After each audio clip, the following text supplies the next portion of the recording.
በስከ መጨረሻም አቶ አምናን እንግዲህ ብሌንን ይቅርታ ጠየቃት። እውነታው ወጣ። እንግዲህ እንደምታዩት ጄሪና መርሲ በፖሊስ ቁጥጥር ስር ዋሉ። ምክንያቱም መድኃኒቱን የቀየሩት ሁለቱ ተመካክረው፣ አንዷ መድኃኒት ገዢ፣ አንዷ ደግሞ ቀያሪ በመሆን በመመካከር ያደረጉትን ስራ ተጋለጡ። በሚገርም ብሌን በአሁኑ ሰዓት እውነታው ስለወጣ ከትዬ ዛህራ ጋር ደስታቸውን ማጣጣም ጀመሩ።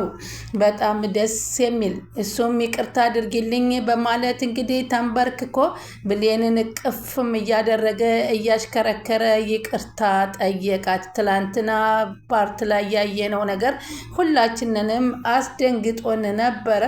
ሆኖም ግን በዛሬው ዕለት እውነታው እንግዲህ ወጥቷል ማለት ነው። እንግዲህ በዚህን ጊዜ አሁን አቶ አምናን ደግሞ እውነታው ስለወጣለት በጣም ተደስቷል። እውነታው ባይወጣ ኑሮ ግን በፍጹም አንቺን እዚህ ቤት ባላስወጣሽም እዚህ ቤት አስሬ ስቃይሽን ነበር ማበዛው ነበር ብሏት ተናግሯት የነበረው ቢሆንም እመነኝ እያለ ብትናገረውም እሱ ግን በፍጹም ሊሰማት አልቻለም። እንዴት ነው እኔ ወይዘሮ ሰማሄርን ልመርዝ የምችለው እያለች ብትናገረው እንኳ ምንም የተሞላውን በነሱ አንደበት በወይዘሮ መርሲ ተንኮልነት የተነገረውን ነበር ተቀብሎ የነበረው። በዚህን ጊዜ ወይዘሮ ዛህራ ግን ልባቸው ነበር እየደማው። በዛን ጊዜ እንግዲህ አሁን በጣም ቁጭ ብሎ ትውስታውን ቀጠለ። እንዴ ምንድን ነበረ ወይዘሮ ዛህራ የምትልሽ ምሽት ላይ የምትነግርሽን ተረት ለእኔም ንገሪኝ ያላትን ቁጭ ብሎ ማስታወስ ጀመረ።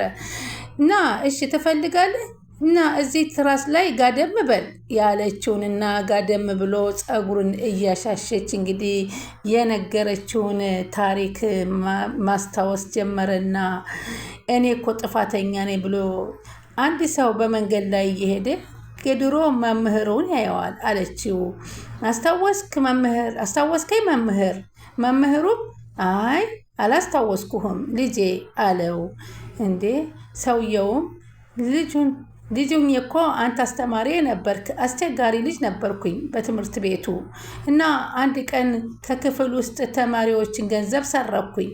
በዛን ጊዜ አንተ ሁላችሁም ተፈተሹ አልክና የሁሉንም አይናቸውን ጨርቅ ሸፍነህ መፈተሽ ጀመርክ አለው አለ።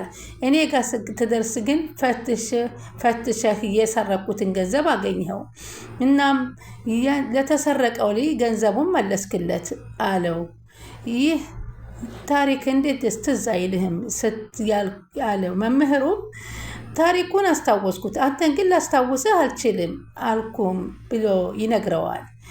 ሰውየውም መለስ አደረገና ያን የጠፋውን ገንዘብ ከኔ ኪስ እንዳገኘኸው ለምን ለተማሪዎቹ አልተናገርክም ብሎ ጠየቀው። መምህሩም እኔ እኮ ሁላችሁንም ስፈትሻችሁ አይኔን በጨርቅ ተሸፍኜ ነበር። ምክንያቱም ከማንኛችሁ ኪስ እንዳገኘው ማወቅ አልፈልግም ነበር አለችው። የሰዎችን ኃጢአትና ስህተት ለሌላ ሰው አሳልፎ መስጠት ሌላ ኃጢአት ነው ልጄ በማለት መከረው። እያለች ያወራችውን ሲያስብ እውነትም የሷን እኮ በደሏን ሳላጣራ ነው እንደዚህ ያደረኳት በማለት እንግዲህ ትዝ አለውና ብሌን ይቅርታ አድርግልኝ በማለት አሁንም ደጋግሞ ይቅርታዋን ጠየቃት። እንግዲህ ወይዘሮ ሰማሄር እንዳየነው አሁን ትውስታቸው የድሮ ትውስታቸው አልተመለሰላቸው። የድሮ ትውስታቸውን የአሁኑ ትውስታቸው አልተመለሰላቸውም። ይህንን ደግሞ ሲፈን አሁን መጠቀሚያ ልታደርጋቸው ነው። ሲፈን ከጓደኛዋ ጋር ከወይዘሮ ሰማሄር የምትፈልገው መረጃዎች አሉ። ለዛ ነበረ የገባችው። የአሁኑን ማስታወስ በቅርብ ጊዜ ያለውን ካላስታወሽ የድሮውን የምታስታውሽ ከሆነ በጣም አሪፍ ነው ነበር ያለቻት። ወይዘሮ ዛህራ በጣም ነበረ በብሌን ቦታ ላይ ሆነው ልባቸው ተነክቶ የነበረው። ሜርሲም አንቺም ተረኛዋ ነገ አንቺ ነሽ እያለች ወይዘሮ ዛህራን ስትላት፣ ወይዘሮ ዛህራ ለፈጣሪዋ እጇን ዘርግታ ብሌንን ነፃ አውጣልኝ ያለችው አልዋለም አላደረም። ዛሬ ሁሉ ነገር ተረዱ። አሁን ሜርሲ በፍጹም እኔ አላደረኩም በማለት ትክድና የቀረጸችውን ቪዲዮ በማሳየት ይኸው ቪዲዮ እንደውም ገብታ ስትቀርጻት ስትቀይርላት መድኃኒቱን ሰቀርጻት ነበር በማለት ስታሳይ፣ ለምን ታዲያ የዛን ጊዜ ብሌና ስትይ ለምን አልተናገርሽም ብሎ አሁንም አቶ አምናን አክስቴ ናት እንኳ ብሎ አላከበራትም። አንገቷን ሂዶ ነበረ ያነቀው። አንቺ ድሮም እዚህ ቤት ስትመጪ እናቴ ፈርታሽ ነበር፣ እኔን ግን አክስቴ ስለሆንሽ እኔን ፈርታ ነበር ዝም ያለችሽ።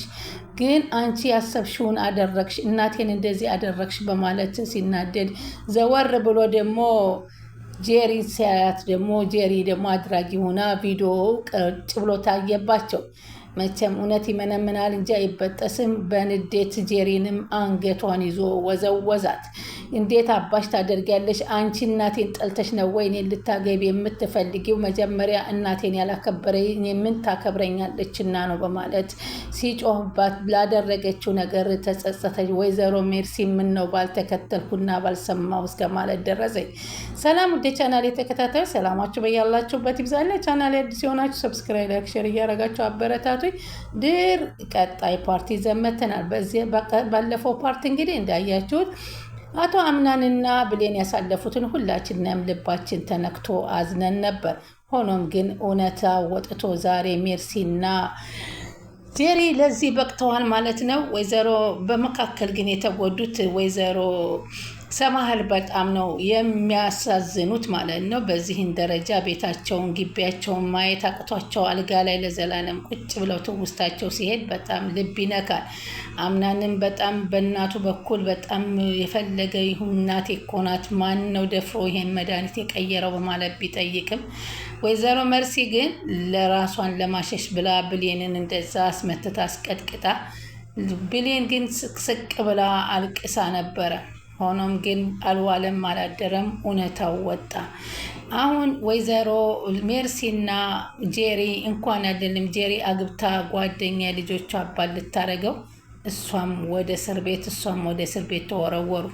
በመካከል ላይ ግን የሚያሳዝነው የወይዘሮ ሰማሄር ጉዳይ ነው። እሳቸውም ምናልባት ከጊዜ ብዛት በእንክብካቤ እነሱ ከወጡላቸው ሊቀጥሉ ይችላሉ። ሲፈንስ ምን ታደርጋቸው ይሆን? ይህንን በሽታ ተጠቅማ ሲፈን ምን አይነት ነገር ታስደርጋቸው የሚለው አንድ ደግሞ ትልቅ ጣጣ ይዞ መጥቷል። ካሁን በኋላ ብሌን ካጠገባቸው እንዳትለይ ወይንም ወይዘሮ ዛህራን ከጎናቸው እንዳትለይ ከተደረጉ ምናልባት ሊከላከሉላቸው ይችላል። በዛ ቤት መልካምና ጥሩ ሆነው የሚሄዱት ያሉት ወይዘሮ ዛህራና ብሌን ናት። ብሌን በእርግጥ በሱ አሁን ካሁን በኋላ በአምናን ቢዚ ልትሆን ትችላለች። ወይዘሮ ዛህራን በኪችን እንግዲህ ምግብ በማብሰል ላይ ስትሆን እንግዲህ ያን ተጠቅማ ሲፈን ከምትደውልለት የስራ ባልደረባዋ ወይንስ ወንድሟ በምትለው ምን ልታደርግ አስባ ይሆን? ምንስ ልትወስድ? ከዚህም በፊት ከሌላ ልጅ እንዳላቸው የሚለውን ፋይል አውጥታ እሱ እንዳየው አድርጋ ያወጣችውና ውጭ ያወጣችባት ሲፈን እንደሆነች እናውቃለን። ወይዘሮ ሰማሄር ግን ማን ነው የደፈረኝ ከፋይሌን ያነሳው እያለ ብትጠይቅም ሁሉም እኛ ላየንም ነበር ያሉት። በጣም በሚያሳዝን ሁኔታ በአሁኑ ሰዓት ወይዘሮ ሰማሄር በጣም ነው የሚያሳዝኑት። መድኃኒቱንም አትኩረውና ልብ ብለው እንዳያዩት በወሬ እንግዲህ ጠምዳቸው ነበርና መርሲንና ብሌንን ምንም አላስተዋሉም። ጠርሙሱን እንጂ ያዩት ውስጡ መቀየሩን አላዩም። እና እንግዲህ ያን በመውሰድ ለዚህ በቁ። ግን ወይዘሮ ዛህራ በጣም ነው ልቧ የተነካው። በጣም የሚወዷትና የሚያከብሯት ሴት ናትና በዛ ውስጥ ለወይዘሮ ሰማሄር ይሄ አይገባትም በማለት ነበረ ስቅስቅ እያለች ስታለቅስ የነበረው። ብሌንም ባላደረገችው ነገር እንግዲህ ስትቀጣ ማየቱ በጣም ያማል ማለት ነው። ግን ታያለህ እውነቱን ስትረጋግጥ መተት ይቅርታ ትጠይቀኛለህ እንዳለችውም እንግዲህ አሁንም ይቅርታዋን ለመጠየቅ እንግዲህ ይቅርታውን ለመጠየቅ እሱም ተዘጋጅቷል ማለት ነው። ስለዚህ በጣም ደስ የሚለው ዋናው እንደዛ ቤት ወይዘሮ ሜርሲ መጥታ ልትሰራው የነበረው እቅዷ የወንድሜ ልጅ እያለች እንግዲህ እቅዷ ባዶ ሆኖ ገደል ገብቶባታል ማለት ነው። እንግዲህ አቶ አምናንም መጀመሪያውንም ቢሆን ብሌንን ነበር የሚወደው። በዛ ልክ ግን እንደዛ አድርጎ ይጎዳታል ብለን በፍጹም አልጠረጠርንም ነበረ። በጣም ነበር ልብ የሚነካው፣ አስተሳዝን ነበረ። ቢሆንም እዛ ውስጥ የተረዳቻት እናቴ ዛህራ ነበረች። አሁን እሱ ቁጭ ብሎ ግን ጸጸት ይዞታል። ያን ነገር ማድረግ የለብኝም። ጄሪ እንግዲህ እንደዛ አድርጋ መጠጥ ሰጥታ ብታስተኛውም ባደረገው ድርጊት በጣምም በመናደድ ሲነሳ አንገቷን ሴት አድርጎ ምን አባሽ ነበር ያደረግሽው? እኔ ስወድ እንጂ ስፈልግ እንጂ ሳልፈልግ እንደማይሆን ነግሬሻል ነበር ብሎ ሲጠይቃት እንግዲህ የተጠቀመችውን እኔ ሰክረህ ነው ነበር እንጂ አለችው። መድኃኒት ጨምሬብህ ነው አላለችውም። የፈለገ በንዴትን ብሰክር እንዴት ፊት እኔ ጋር መጥተሽ አንሶላ ትጋፈፍ ያለሽ በማለት ነበረ የተናደደው በሰራው ስራ። በጣም ይሄን አደረገና ያገባኛል ብለሽ ከሆነ በፍጹም ሴትነትሽን ነው ያረከሽው፣ አላገባሽም በማለት ነበረ የተናገራት። በዚህን ጊዜም ስቅስቅ ብላ እንግዲህ ወይዘሮ ጄሪ ማልቀሷን ተያያዘችው። ራሷን ያላስከበረ ሴት ማንም አያስከብረውም በመባል ወይዘሮ ዛህራ ተናገረች። ሴት ራሷን ስታስከብር ነው የምትከበረው እንጂ በግዳጅ የሚሆን ነገር የለም ብላ ስትናገራት፣ ወይዘሮ ጄሪ ደግሞ ኡታዋን ቀጠለች።